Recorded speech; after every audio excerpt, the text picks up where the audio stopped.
Hello दोस्तों, welcome to my YouTube channel. आज हम BA third year fifth semester English 303 का आंसर की देखेंगे। ये पेपर डीडीयू यूनिवर्सिटी का ही है जो 28 तारीख को हुआ है। तो चलते हैं अपने आंसर की पे। क्वेश्चन पेपर पहला क्वेश्चन है Pride and Prejudice. Who is the Mr Collins to marry? Mr Collin ने इस फिक्शन में प्राइड एंड प्रेजुडिस में किससे शादी करता है? तो ये मिस्टर एलिजाबेथ की फ्रेंड है कैरलोट लुकाज। तो कैरलोट लुकाज है। तो ऑप्शन नंबर सी हो जाएगा। तो चलते हैं अगला क्वेश्चन पे। तो अगला क्वेश्चन हमारा है Pride and Prejudice Mr Darcy state is called. तो इसका सही जवाब हो जाएगा आंसर बी। तो इसका आंसर हो जाएगा बी। तो चलते हैं अगले क्वेश्चन पे। In Pride and Prejudice who would inherit Mr Bennet estate after his death? इसका मतलब यही हुआ कि मिस्टर बेनेट के फैमिली के बाद उसका अगला वारिस कौन होगा। तो लीगली वारिस कौन होगा, जायदाद का मालिक कौन होगा? तो यही होगा कि मिस्टर कॉलिंस है जो मिस्टर मिसेस बेनेट का कज़न है। एंड अगला क्वेश्चन देखा जाएगा कि in Pride and Prejudice who is the Pride and Prejudice who become मैं तो इधर आ चौथा क्वेश्चन देखा जाए कि चौथा क्वेश्चन है in Pride and Prejudice with whom did Wickham try to elope but could not? मतलब ऐसा हो ना सका जो विक्रम जिसके साथ भागना चाहता था वो कौन थे? तो इसका सही जवाब यही होगा कि जो मिस्टर डार्सी था उसकी जो सिस्टर थी जॉर्ज जियाना, वो उसके के साथ भाग जाना चाहता था। यही सही जवाब यही हो जाएगा सी। तो अगला क्वेश्चन देखते हैं। Why does Carl why does Carlot accept Mr. Collins' proposal in Pride and Prejudice? तो इसका जवाब जो है थोड़ा सा गड़बड़ है, बट इसका जवाब यही होगा कि डी है, out of need for financial security. तो अगला क्वेश्चन अगर आपको लगता है कि ये नहीं है तो आप कर सकते हैं, कोई दो राय नहीं है, आप अपने अकॉर्डिंग कर सकते हैं। तो अगला क्वेश्चन है in Oliver Twist what is Jack Dawkins nickname? तो निकनेम जैक डैकविंस किसका था? जो आर्टफुल डॉजर था उसी का नाम था निक जैक। तो अगला क्वेश्चन देखते हैं। In Oliver Twist which character's real name Edward Leeford? तो इसका कैरेक्टर का असली नाम किस कैरेक्टर का असली नाम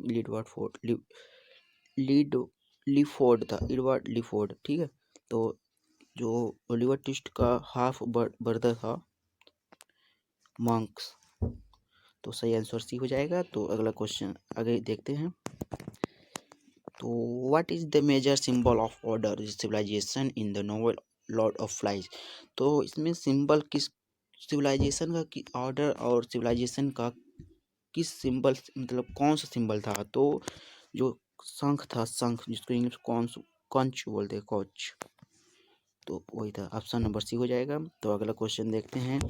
9 है what does Simon represent in the novel Lord of Flies? तो जो साइमन था इसमें नावल में क्या मतलब प्रस्तुत करना चाहिए? Spiritual goodness. तो इसका आंसर यही हो जाएगा डी, जो ऑप्शन नंबर डी हो जाएगा। तो अगला क्वेश्चन देखते हैं। Lord in Lord of Flies the boy are stranded and on an island in the, तो इसका ऑप्शन थोड़ा सा मतलब कंफ्यूजन नहीं है, बट है, इसका ऑप्शन नंबर सी ही है, ठीक है। चलो आगे बढ़ते हैं। तो अगला क्वेश्चन है William Golding wrote Lord of Flies as a story of, तो इसका आंसर बी ही होगा, क्योंकि जो मिस्टर विलियम गोल्डिंग है वो लिखा है लॉर्ड ऑफ फ्लाइज, तो वो कोरल आइलैंड ही है। तो अगला क्वेश्चन देखते हैं, who will die by the end of novel Lord of Flies. तो लॉर्ड ऑफ फ्लाइज में कौन कौन मर जाता है एंड में। तो पिगी था जिसको जैक ने मारा था, और साइमन था जो मतलब अंधेरे में गया था जंगल में सबको चेतावनी देने, और सब लोगों उसको जानवर समझ के, बीस्ट समझ के मार दिया था, और जो समुद्र में बह गया था। तो ऑप्शन नंबर सी हो जाएगा। मरे तो 3 थे मगर इसमें दिया ऑप्शन नहीं है, 3 ही थे मरे मगर दिया नहीं है। तो अगला क्वेश्चन है, a work of fiction writing in the form of the letter is called an. तो इसका ऑप्शन ए हो जाएगा। तो आगे देखते हैं,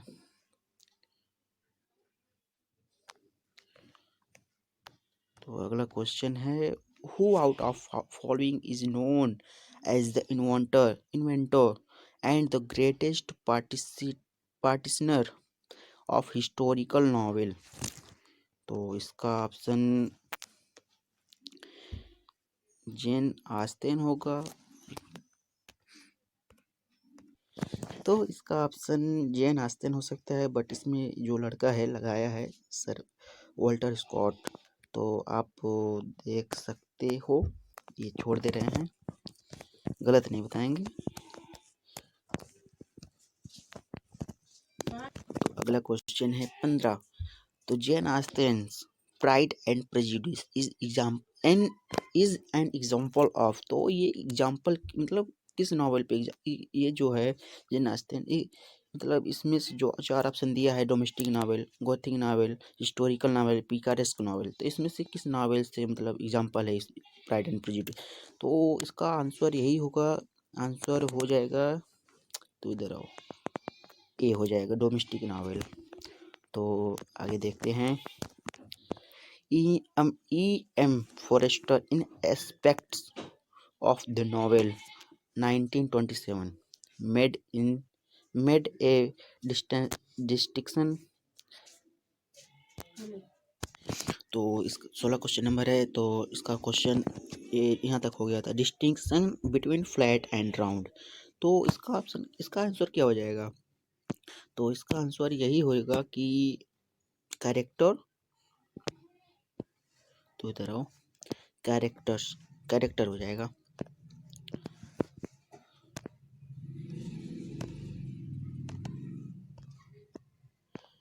ये यार तुम रुको यार, इसको 16 नंबर का आंसर यही हो जाएगा, कैरेक्टर। तो आगे बढ़ते हैं, 17 नंबर आंसर क्वेश्चन देखते हैं, Jane Austen Pride and Prejudice narrated by. तो इसका आंसर यही होगा, first person narrator, third person narrator, omniscient narrator, second person narrator, और डी है मल्टीप्लाई नरेटर। तो मेरे हिसाब से मतलब जो सर्च किया हूँ, खोजा हूँ, मैं जानता हूँ, तो इसका यही हो जाएगा, option number B, third person omniscient narrator. अगला क्वेश्चन देखते हैं 18 नंबर। तो 18 नंबर में यही दिया है कि the term denouement used with reference to a plot.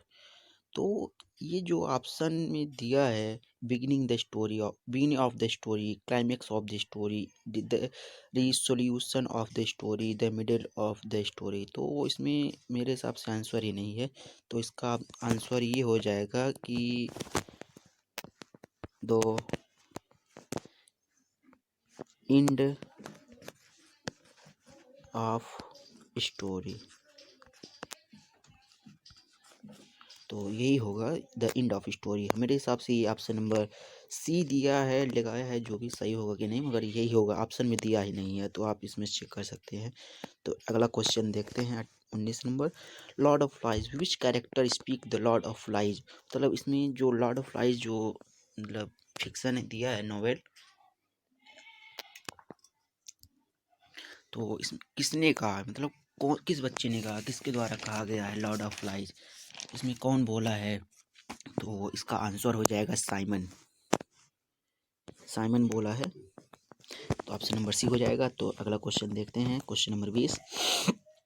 20 number का है, in Oliver Twist at the end Fagin is.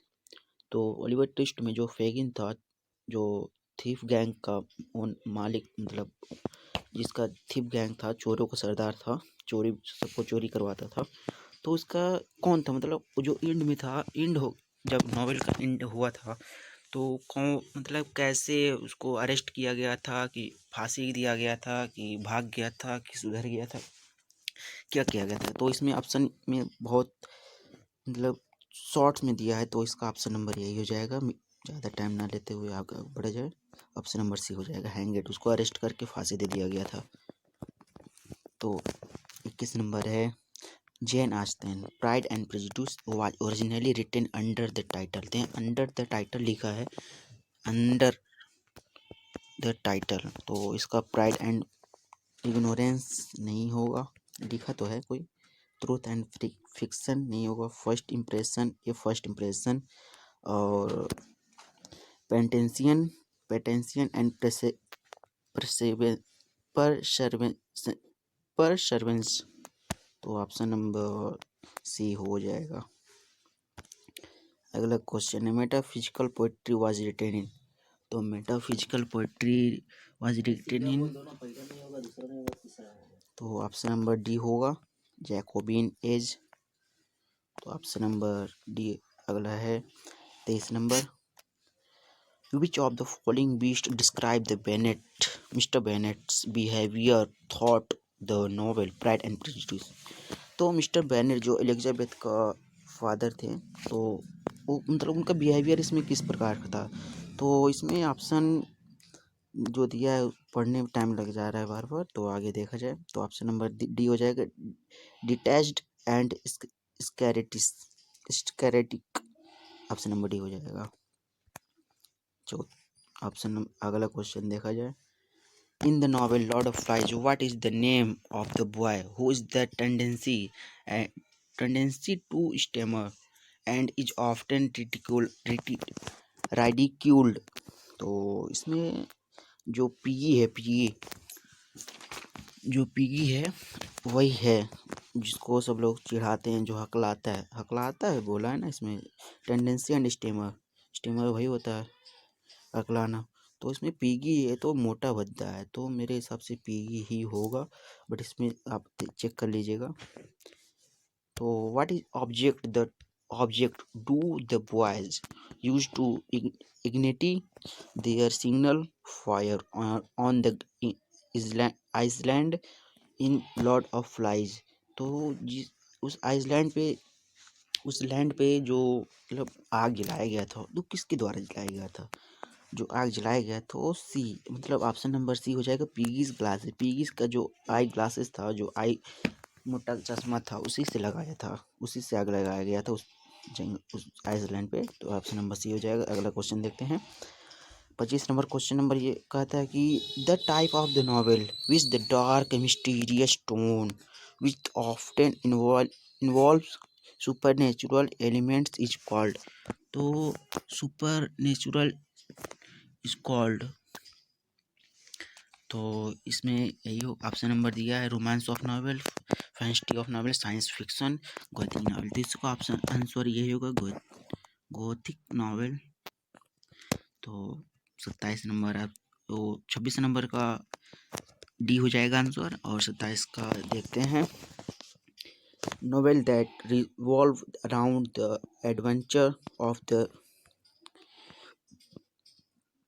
Gothic rogues lower class protagonist are called.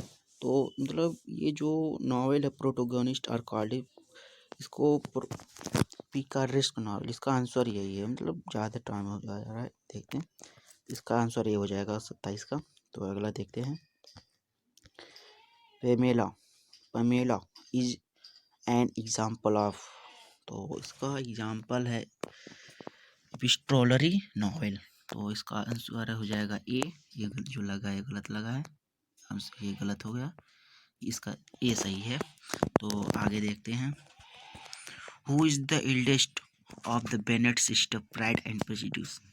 तो एल्डेस्ट ये जो है आंसर, इसमें बहुत सिंपल सा आंसर है, मतलब आप समझ सकते हैं। जो जेन थी वो बड़ी थी, एलिजाबेथ उससे छोटी थी, मैरी ये तीसरे नंबर की थी, इसके बाद कैथरीन थी, उसके बाद लीडिया थी। तो लीडिया तो सबसे छोटी हो गई, जेन, इसका आंसर ए हो जाएगा। तो आगे देखते हैं 30 number.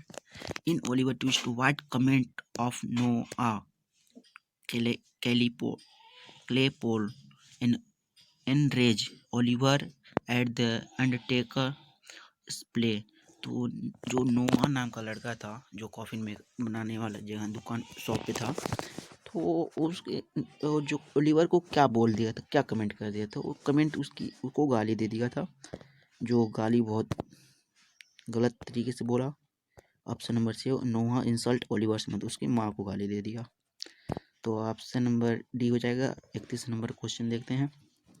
In Pride and Prejudice Lady Catherine de Bourgh estate is named. तो लेडी कैथरीन जो estate of birth, estate is name है, तो इसका ऑप्शन नंबर डी हो जाएगा।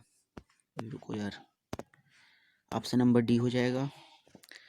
तो आगे देखते हैं 32 number. What Mr Darcy state called Pride and Prejudice. तो मिस्टर डार्सी जो है स्टेट कॉल्ड मतलब क्या कहता है, तो इसका ऑप्शन नंबर डी हो जाएगा, जो भी कहता हो। 33 नंबर देखते हैं। What is the name of the Mr Darcy's aunt, Pride and Prejudice. तो मेरा मतलब, मेरे गाने के तात्पर्य ये कि इसको तो सब लोग जानते ही होंगे। तो लेडी कैथरीन डीबर्ग, तो ये उसकी आंट थी, और जॉर्जियाना फिट्जविलियम जो थी उसकी सिस्टर थी। तो आगे देखते हैं भाई, इतना बहुत है जानकारी के लिए। ऑप्शन नंबर ए हो जाएगा। अब 34 नंबर देखते हैं। What is Mr Darcy primary motive to persuading Mr Bingley to distance himself for Jane Bennet. तो इसमें मेरे हिसाब से आंसर दिया नहीं है, या है भी, हमको समझ नहीं आ रहा था। बस इसमें होगा land of the property displayed bye her family, इसका आंसर ये हो सकता है, बट इसमें दिया नहीं है। तो अगला क्वेश्चन बस इसमें लगाया गया है, तो आप लगा सकते हैं मिस्टर, आंसर भी लगा सकते हैं, बट आगे आगे देखा जाए, वो कंफर्म नहीं बता रहे, कंफर्म नहीं है। तो हु अल्टीमेट 35 नंबर है। Who ultimate says Oliver from life of crime and adopt him in Oliver Twist. तो ओलिवर ट्विस्ट जो था उसको किसने अडॉप्ट किया था, तो मिस्टर ब्राउनलो जो थे उन्होंने उसको अडॉप्ट किया था। तो आंसर डी हो जाएगा। आगे बढ़ते हैं 36 नंबर पे। तो in Lord of Flies what do the hunter do with the sow after the kill have killed it. तो जो लॉर्ड ऑफ लाइज में जो बच्चे हंटर का जो पिग का शिकार करते थे, हंटर करते थे, शिकारी जो बच्चे थे, जो मारने के बाद क्या करते थे, तो वही करते थे, उसका जो मुंडी था, खोपड़ी था, उसको एक छड़ पे रख के, मतलब एक स्टिक पे रख के उसको रख के मतलब दिखा देते भाई बलिदान हो गया, बलि कर दिया गया। तो इसका ऑप्शन बी सी हो जाएगा। तो आगे बढ़ते हैं 35 number. What is the name of the criminal who introduced Oliver to Fagin's gang in Oliver Twist. जो ओलिवर ट्विस्ट जो लंदन भाग के आ गया था, इंग्लैंड भाग के आ गया था, जो गांव से अननोन नेम से, अननोन विलेजर से, जो गांव का नाम नहीं दिया शायद है, तो भाग के आया तो जो लंदन, तो उसको फैगिन्स के ग्रोह में, जो समूह था, चोरों का ग्रुप था, उसको किसने मतलब उसको ग्रुप में पहुंचाया वहां तक, जो आर्टफुल क्या था, मतलब जो फैगिन है उसके ग्रोह में किसने ओलिवर ट्विस्ट को वहां तक पहुंचाया। तो जो जैक डैकविंस, ऑप्शन बी हो जाएगा। जो जैक डैकविंस है वो उसी का नाम आर्थफुल डॉजर था, तो उसी ने पहुंचाया था। ठीक है, आगे बढ़ते हैं 38 नंबर है। What does the Lord of flies symbol.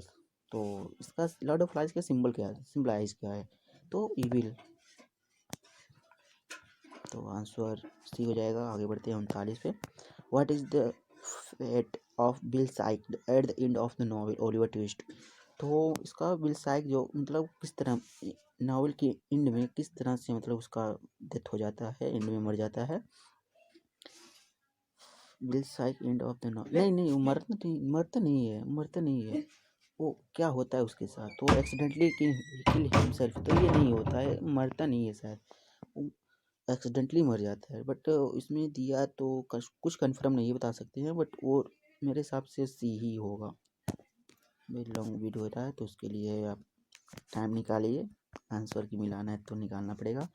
तो 40 क्वेश्चन नंबर देखते हैं। What is the name of the Oliver's biological mothers of Oliver Twist. जो ओलिवर ट्विस्ट की मदर थी, उनकी बायोलॉजिकल मदर जो थी उसका क्या नाम था, तो रोज मैली डी होगा, ये डी नहीं होगा, मतलब सी होगा। तो ऑप्शन सी होगा, वो गलत लग जा रहा है, तो सी होगा रोज मैली। तो आगे देखते हैं 41 नंबर देखते हैं। In novels that widely portray the customs and culture of सेक्रीफाइस geographical areas is classified as. जो इसका आंसर हो जाएगा वो बी हो जाएगा। ये बहुत लंबा वीडियो बन जा रहा है।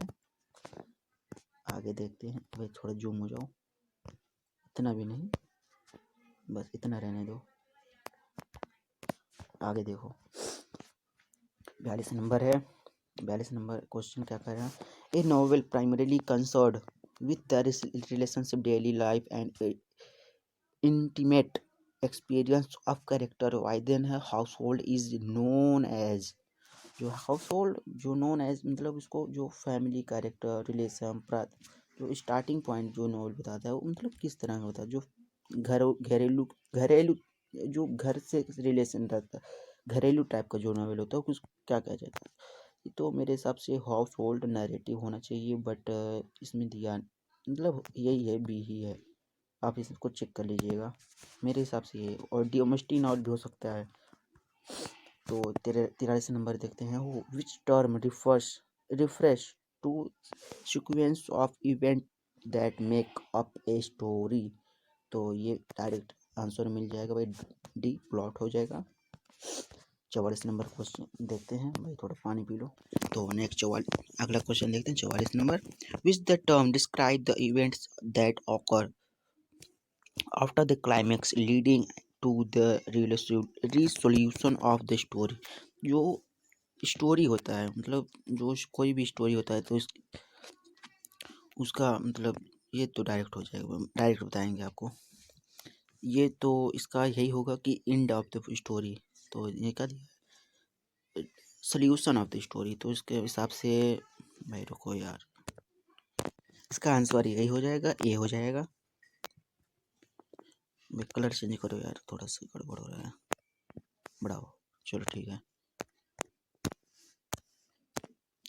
तो 45 नंबर क्वेश्चन देखते हैं। Which the type of the character which the uncompleted and one dimensional embodying a single trait of characterise is called. तो इसका डायरेक्ट आंसर मिल जा रहा है, मतलब don't waste our time, answer भी हो जाएगा। तो आगे देखा जाता है 46 number. A character whose exhibits of complex personality of 10 with conflicting traits is categorised Z होगा, मतलब ये एज। तो अगला उसका आंसर ये होगा कि इसमें दिया ही नहीं, इसका होगा आंसर राउंड कैरेक्टर इसमें दिया नहीं, बट इसमें आप मार सकते हैं, जो भी इसको कंफर्म आप बता नहीं सकते हैं, गलत नहीं बताया जाएगा। तो अगला क्वेश्चन देखते हैं 47 number. What literary terms refers to a story which characters events and setting symbolise abstract ideas conveying a deeper moral or political meaning। तो इसका आंसर है सी है, एलेगोरी। 48 नंबर। 48 नंबर है।